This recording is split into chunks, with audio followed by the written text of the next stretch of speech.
Hola amigos de Tu Fe TV, con ustedes con mucho gusto de nuevo, tratando de compartir un programa muy especial. Ruth. Así es, bienvenidos y hemos preparado este programa con mucho cariño. Los invitamos también a que por favor le den like y si pueden compartirlo para que otras personas también puedan verlo y disfrutar del contenido que tendremos el día de hoy. Así es. Muy buenos días, tardes, noches. Gracias por compartirnos y aquí estamos pues en este programa una vez más pensado principalmente en ustedes, compartiéndole un poco de lo que nosotros tenemos. Así es. Nos han estado preguntando sobre un viaje, lo que le llamamos que turismo religioso. Ya estuvo con nosotros Jorge Tejeda de Magdala Travel y en septiembre, finales de septiembre y buena parte de octubre, durante 19 días, haremos un viaje por Francia, España y Portugal. Hoy concretamente quisiéramos hablar de un lugar que es maravilloso en todos los sentidos, un lugar en el que la Virgen María nos dejó un mensaje y pues es un santuario reconocido mundialmente. Hablamos de Lourdes. Lourdes es un pequeño poblado situado en los Pirineos, ¿verdad? Diríamos que si la Virgen nos hubiera aparecido ahí, pues no sabríamos de ese lugar. Es más, ¿cuánta gente lleva el nombre de Lourdes precisamente por la Virgen? Entonces estoy seguro que miles o millones de personas no llevarían ese nombre. Así de trascendente podríamos hablar de la importancia de ese lugar y de esas apariciones. ¿Qué nos puedes compartir sobre Lourdes, Ruth? Pues, ¿qué les parece si comenzamos con esta bella historia ahora que hemos estado leyendo, investigando justamente sobre las apariciones de la Virgen en diferentes partes del mundo? Son historias maravillosas y obviamente con un mensaje que nos deja la Virgen en el lugar que se aparezca. Sabemos que aquí en México todos los mexicanos tenemos ese privilegio, ¿no? Así es, tenemos ese privilegio y conocemos a la Virgencita, a la Morenita del Tepeyac. Y bueno, no soy monedita de oro. Para caerle bien a todos, ¿verdad? Morenita. Entonces, la historia comienza con 3 niñas, una de 11 años, una de 12 y 14. La última, ella es Bernadette. Subirú, mejor conocida de cariño como Bernardita.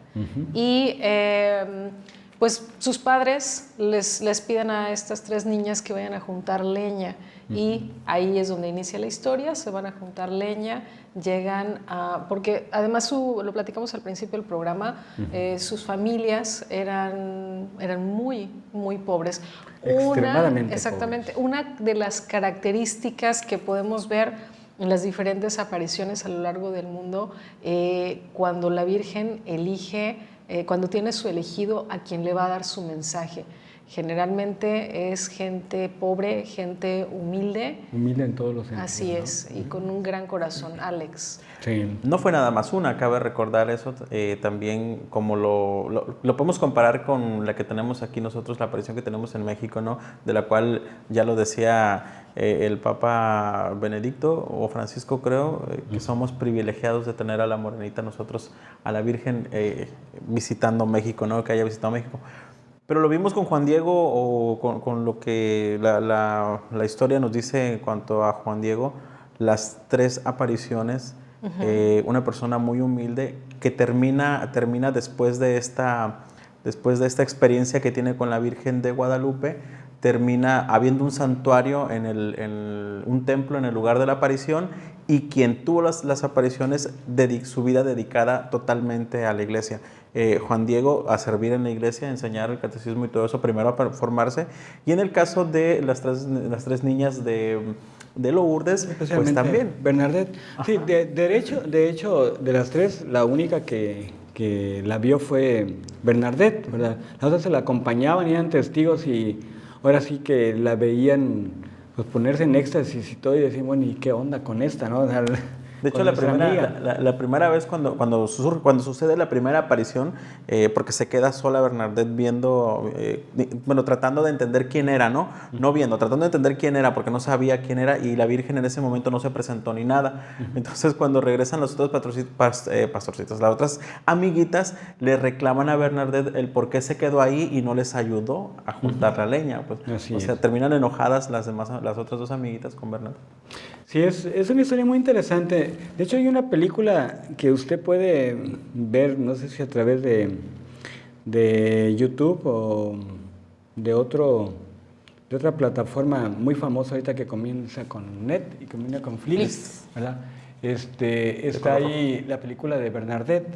Es yo la considero una película bien hecha, sobre todo porque plasma la realidad, una realidad de extrema pobreza, de una religiosidad grande, pero también está la otra parte, ¿no? El ateísmo que viene pues de todo lo de la Revolución Francesa, en fin, esa lucha, esas controversias. Y un dato también muy importante, ¿no? Que considero, pues es providencial, ¿no? El papel de la Iglesia, ¿cuál es? ¿Sí? O sea, en el primer momento, pues el sacerdote o el obispo no es que digan, oh, sí, ya, sino cualquiera que llegara y dijera, ¿sabe qué? Pues vi a la Virgen, pues qué buena onda, ¿no? Vamos a hacer un templo aquí. No. O sea, el sacerdote pues dice, pues esta niña no está bien, ¿no? Y el obispo obviamente pues menos va a creer, todo un proceso. Le ponen médicos, ahora sí que psicólogos o la gente de ese tiempo especializada, experta, abogados, hay gente que la cuestionan muchísimo, hasta que al final pues tienen que doblar las manos, ¿no? Es pues digo muy interesante.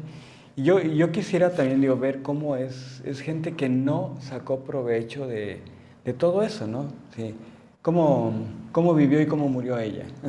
Sí, y es importante mencionar que Bernardita, como también le decían, no cruza el río.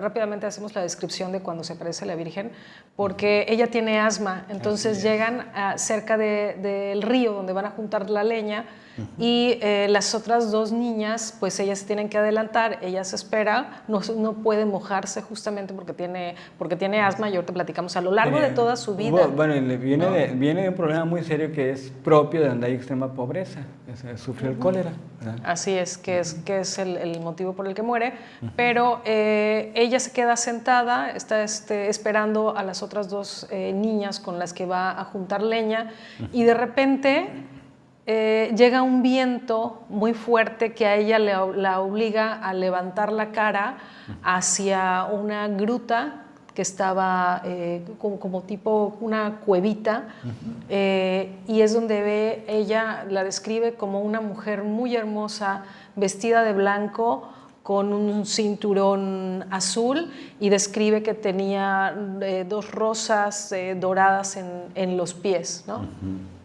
Sí, la historia cuenta que cruza el río a quejidos y porque sufriendo, porque ve precisamente en las grutas cómo se mueven los matorrales. Entonces a ella le causa mucha curiosidad. ¿Por qué ahí? Porque ahí y va a buscarla, y se topa con la aparición de la señora Bella. Es muy interesante esta parte, padre, donde tú dices el papel que juega la Iglesia. Sí. Investigando un poquito más acerca de Nuestra Señora de Lourdes, por ahí me topé con una reflexión del padre Pedro de EWTN. Dice el por qué la Iglesia, incluso en estos momentos, así haciendo un paréntesis, todavía no da por hecho los mensajes de Medjugorje. Bueno, porque la Iglesia necesita que estén dados ya todos los mensajes para poder decir si realmente son ciertos, es teológico o no. Entonces, ¿por qué ahorita la Iglesia no da su aprobación en cuanto a los Medjugorje? Porque sigue habiendo mensajes. Entonces, hasta que esos paren, esos mensajes, es cuando la Iglesia ya puede investigar. En este caso sucedió igual. En el caso de Guadalupe sucedió también igual. Entonces, es la parte que juega la Iglesia de decir, sí es cierto, pero espérense, no podemos decirlo así nada más. No fue la única aparición de la Virgen para ella. Y, perdón, se me olvidó, un significado, una señal con un significado muy importante también es que la Virgen trae colgando en el brazo un rosario. Un rosario. Invitando a que se rece el rosario, ¿verdad? Sí, 4 años antes de las apariciones se había proclamado el dogma de la Inmaculada Concepción. Entonces, cuando la Virgen se presenta a esta mujer que pues aislada para allá en un pobre pueblito y lleva el mensaje, cuando dicen que cuál es su nombre, ella dice, pues me dijo que era la Inmaculada Concepción, pero o sea, hasta en esa forma le estoy diciendo, o sea, pues, ¿y si tú cómo sabes eso? ¿No? O sea, no había periódicos, no había revistas. El pueblito donde estaba. El pueblito donde estaba. No había Facebook. Esos términos, pues eran propios, diríamos, del curita del pueblo, del obispo que estaba allá, que los visitaba por allá cada año. Entonces, cuando dice ese nombre, el cura se impresiona, dice, ¿y ese nombre de dónde lo sacaste? ¿No? Entonces, la reflexión que se hace es como un agradecimiento de la Virgen por haber proclamado ese dogma, ¿no? Por haberla reconocido como la Inmaculada Concepción. De hecho, la conocemos como Virgen de Lourdes, pero su nombre se le llama Lourdes. ¿Por qué? Porque se apareció en ese poblado llamado Lourdes, pero el nombre de esa imagen es de la Inmaculada Concepción. Que era algo que platicamos al principio, ¿no, padre? Así es. Otro ejemplo era el de San Juan de los Lagos. Ajá, San Juan de los Lagos es la Virgen de la Candelaria o de la Asunción. Se celebran esas dos fechas, pero todo el mundo la conoce como San Juan de los Lagos, ¿no? Bueno. O la de Zapopan, ¿no? Que también... La de Zapopan es el 12 de octubre, no sé. Creo que tiene que ver algo con la de Pilarica. Ajá, sí. Con la del Pilar, de España. Hay algunos datos que, obviamente, son muy interesantes y así como para grabarlos de memoria. Bueno, mire, los estamos invitando para que haga este viaje a través de pues, lo que es Francia, España y Portugal. Y pues de Francia hay muchos lugares muy importantes, por ahí hay un spot que usted puede ver, pero diríamos el destino clave de Francia, ¿verdad? Es Lourdes. Sí, Lourdes, ese pueblito apartado que no existiría en el mapa y sin embargo es el segundo lugar en Francia en número de habitaciones. Un pueblo de 15,000 habitantes tiene más de 250 hoteles. Sí. O sea, para entender un poquito, ¿no? Sí. Pero es una maravilla, o sea, cómo llega gente de todos lados. Se habla de 6 millones de... Y es patrona, a razón de lo que estás diciendo, padre, de tanta gente que llega, es patrona de los enfermos. Sí, llevan enfermos de toda Europa. Mire, yo le voy a compartir, sin ningún afán de presumir, en los tiempos en que estudiaba allá en Roma, pues fui a Lourdes, ¿no? Y me tocó ver una celebración, es una maravilla, es un orden. Si quiere usted busque a través de internet la celebración de la Virgen, de la Misa de los Enfermos en Lourdes, y va a ver la organización, la maravilla, o sea, cómo desde que llegas al pueblo, todos son voluntarios. Y ves a muchos jóvenes, o sea, muchísima gente prestando servicios, sobre todo por los enfermos, ¿no? Porque yo fui en esa misa, era una misa, pues como tantas pues que hay por los enfermos, y ¿de dónde llegan? Vean camiones y camiones que llegaban de todas partes y con enfermos. Entonces los van acomodando, la gente se va acomodando así como en zigzag. O sea, nada de que aquí faltó alguien, que aquí quedó un hueco, no. O sea, todo... Y apártame ese lugar y aviento mi suéter. Y sí, es realmente maravilloso. ¿Cómo se ha compuesto todo eso? ¿No? Bueno, fue en 1883 que se pone la cimentación de la primera, me dice Leo que lea así, de la primera basílica, del primer templo, encima de la gruta, ¿sí? Después fue insuficiente y encima del templo hay otro templo, ¿no? Que es una de las peticiones que hace la Virgen. Ajá, ¿no? Exactamente. A un lado hay un templo subterráneo en donde caben miles de personas, pero, o sea, le voy a leer así rapidito esto, ¿no? Lo quería leer Alex, pero se me hizo muy interesante, ¿no? Dice, el santuario cuenta con 7,000 voluntarios de la hospitalidad de Nuestra Señora de Lourdes, 7,000 voluntarios, ¿eh? Y hay otros 100,000 de las hospitalidades de las distintas peregrinaciones. O sea, aparte, vamos a hablar, por ejemplo, de que en cada tour va gente que presta también esos servicios, ¿no? Hay 30 sacerdotes permanentes para acoger y acompañar a los peregrinos y celebrar y administrar los sacramentos, ¿sí? Son de congregaciones religiosas de varias diócesis, ¿no? Hay 5 comunidades femeninas, o sea, de religiosas, al servicio del santuario. Los empleados son 292 fijos y 120 temporales. Fíjese bien, se realizan misas en todas las lenguas, según los horarios oficiales o los propios de las peregrinaciones. Hay una media de 70 misas diarias. 70. Ahí, 70. Dicen, ¿y cómo lo hacen? ¿Son de minuto? ¿Qué? No, lo que sucede es que hay 40 lugares de culto dentro del santuario, ¿sí? Durante la temporada se celebra la misa internacional los miércoles y domingos a las 9 horas en la Basílica Subterránea de San Pío XII, la que le decía, que tiene cabida para 30,000 personas. Yo le puedo decir que me tocó estar ahí y vi, porque ya andaban cerrando el templo, donde llegamos tarde, se trasladaba en bicicleta el que andaba haciendo la puerta de un lado a otro por las distancias que hay en ese templo. Sí, es una maravilla. Dice, nunca antes un santuario ha traído tales conglomeraciones. Pues hablamos de que en el 50 aniversario, que fue en 2013, perdón, ¿En 1913? Se fue en el 13, hubo 213 obispos, incluyendo 546 arzobispos, 10 primados, 19 patriarcas, 69 cardenales que durante el año habían visitado. Ya en 1867, estamos hablando de ¿cuántos años? ¿Ya casi 100? No, 1867. Antes, unos 10 años, sí. De 9 años después, casi 4 millones de personas habían ya visitado ese lugar.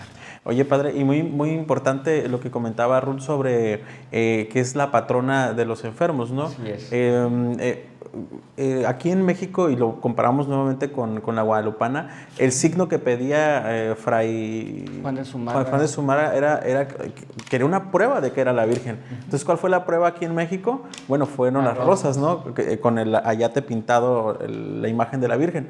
Bueno, allá en Lourdes, otra de las pruebas fue el manantial surgido de la gruta, en el cual mucha gente que iba también ahí, hubo rosas. Ajá, y también hubo rosas. Mucha gente quedó curada de enfermedades al tocar esa agua o al estar en ese lugar. Entonces, por eso es que es la patrona de los enfermos, porque durante mucho tiempo la gente iba a ese lugar a... Bueno, la cosa es que es interesante porque no había agua ahí. Sí. Entonces, fue que empezaron ahí a picar y a picarle porque la Virgen lo pidió y brotó el manantial y así fue como...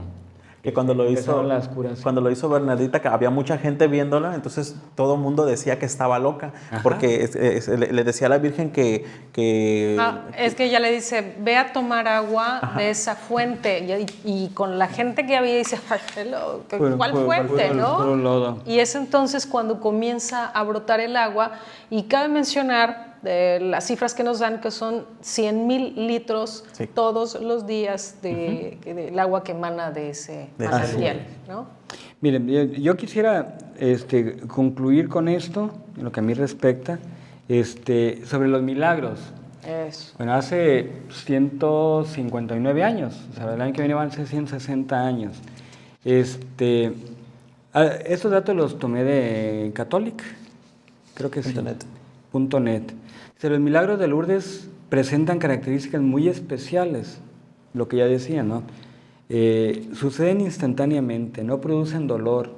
La destrucción de las partes del cuerpo es sanada de inmediato sin dejar cicatriz y no producen recidiva, o sea, nunca vuelve a aparecer la enfermedad. O sea, no existen causas naturales capaces de producir las curaciones que se presencian en Lourdes, que dispensan a una mente sin prejuicios de rastrearlo de vuelta en dirección a Dios, o sea, lleva a la conversión todo esto, ¿no? Y algo muy importante porque podemos decir, bueno, pues eso dice la Iglesia, ¿no? Sí, lo dice la Iglesia, pero investigadores científicos independientes registran fehacientemente, fíjense bien, casi 4.000 milagros de curación ya durante los 50 años posteriores a la aparición. 4.000 milagros. Después de los primeros 50 años. Ay, no más. Dice, la Iglesia, sin embargo, acepta al día de hoy solamente 68. Bueno, uno solo que hubiera habido, ¿no? Algo extraordinario en donde la ciencia dice que no. Estamos hablando de que la ciencia habla de 4.000 y la Iglesia te habla de 68. Pero cuando dicen que la Iglesia es fanática, no, pues curiosamente la Iglesia reduce más todo eso, ¿no? Y se habla de que hay un buró de constancia de los milagros que se realizan, que está abierto al público, sobre todo, por ejemplo, a los médicos para que los estudien. Si quieren, o sea, hay toda una base de datos para que al ver eso visiten también al que era paciente, al que era enfermo y sanó, ¿verdad? O sea, vale la pena pues leer sobre lo que es el milagro de Lourdes y obviamente, bueno, pues lo estamos invitando para que se comunique.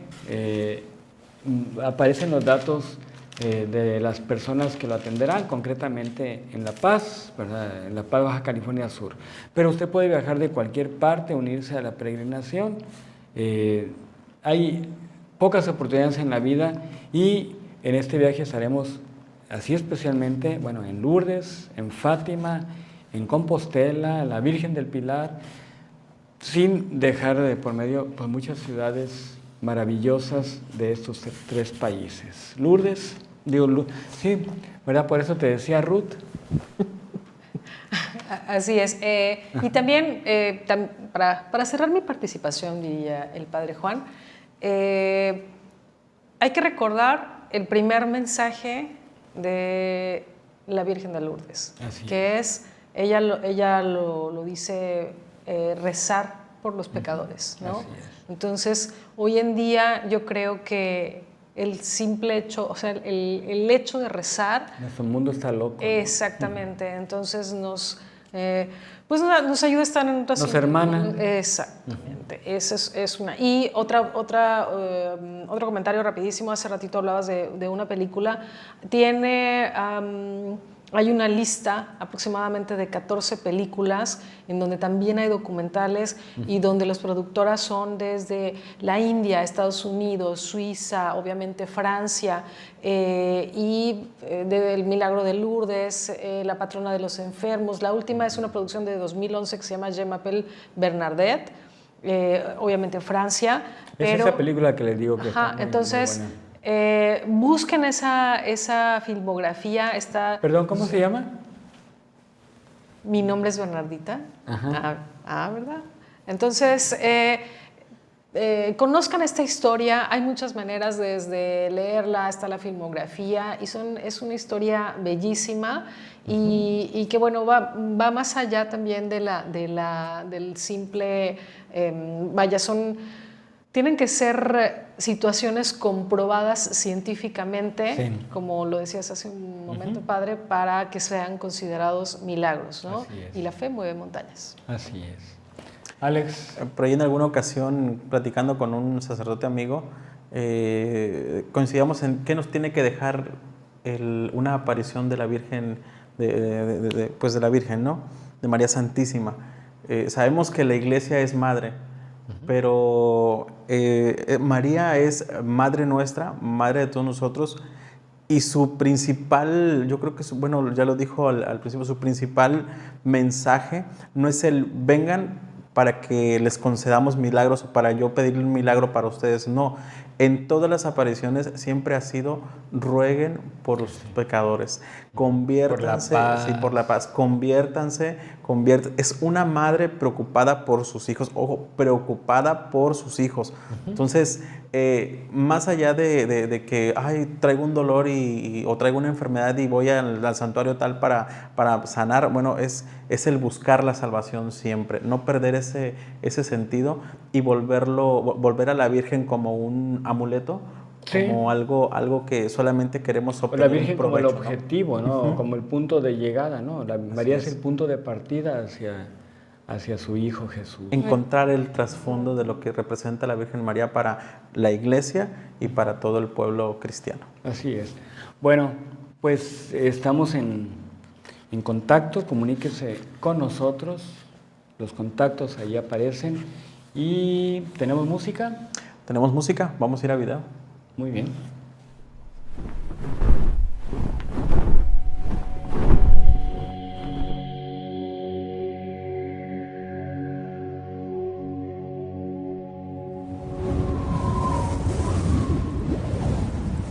Ya estamos en Musicalizando la Fe. El video que les traigo hoy pues, es relacionado con la fiesta del Corpus Christi, que se celebra en la mayoría de los países católicos en jueves, pero en algunos ya fue trasladado o es trasladado al domingo. La canción que les traigo hoy es de esas dos chicas de Costa Rica, una canción que apenas estrenaron hace unos días. El nombre de la canción es En Humilde Adoración. Para todos aquellos que les encanta estar frente al Santísimo concentrados mientras se acompañan con una melodía hermosa dirigida al Santísimo, a nuestro Señor, pues vale la pena aprendérsela, disfrutar de este video y, ¿por qué no?, estrenarla también ustedes prontos frente al Santísimo.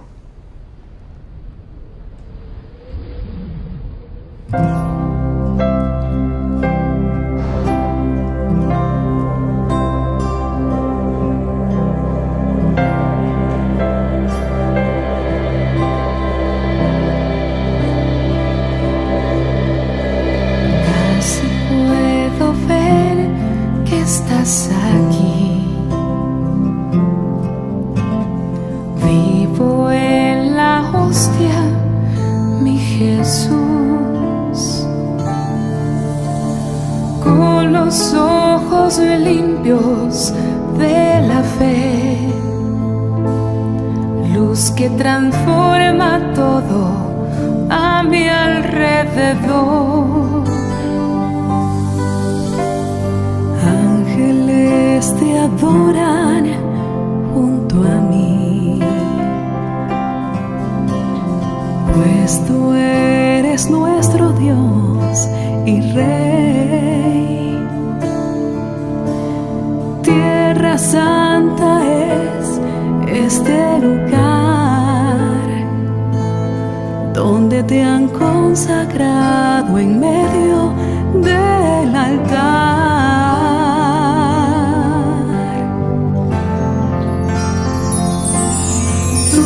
Presencia eucarística es real en el santo sacramento de tu altar.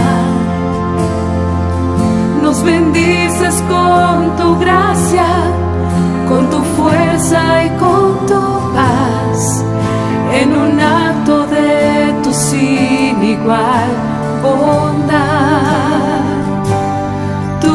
Presencia eucarística es real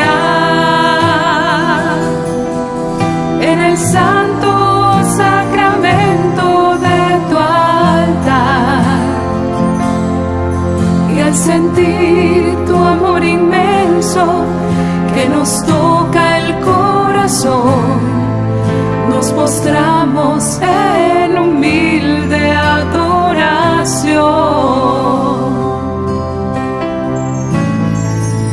Siempre sea alabado mi Jesús sacramental.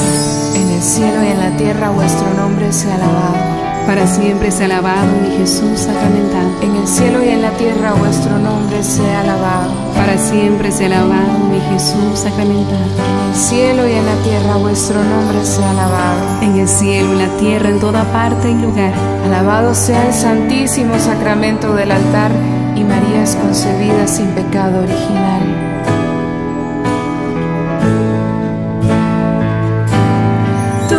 Presencia eucarística es real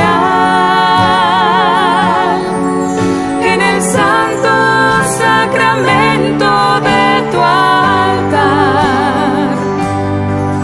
Nos bendices con tu gracia, con tu fuerza y con tu paz, en un acto de tu sin igual bondad. Tu presencia eucarística es real.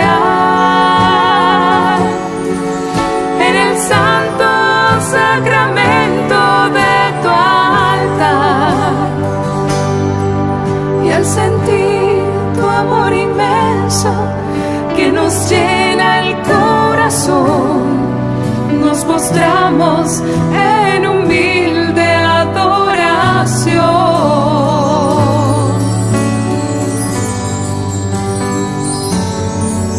Nos postramos en humilde adoración.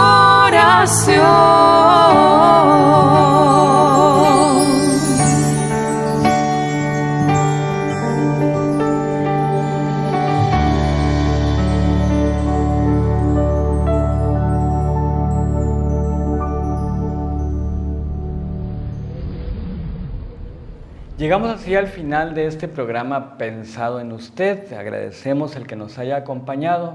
Ruth. Así es, muchas gracias que nos permitió entrar por un momentito más en sus hogares, en sus oficinas y conoció un poquito de la historia de la Virgen de Lourdes. Así es. Pues se llevan de tarea el ver la película que nos recomendó Padre Juan. Y también una de tantas, ¿no? Una de tantas, así es. Y esperemos que usted también pues se anime a hacer este recorrido por esos santuarios. Hoy hablamos de Fátima, perdón, de Lourdes, pero también nos falta todavía hablar de Fátima y de otros lugares que visitaremos. Bueno, pues así es, amigos. Esto fue Tu Fe TV. Haz que se vea tu fe.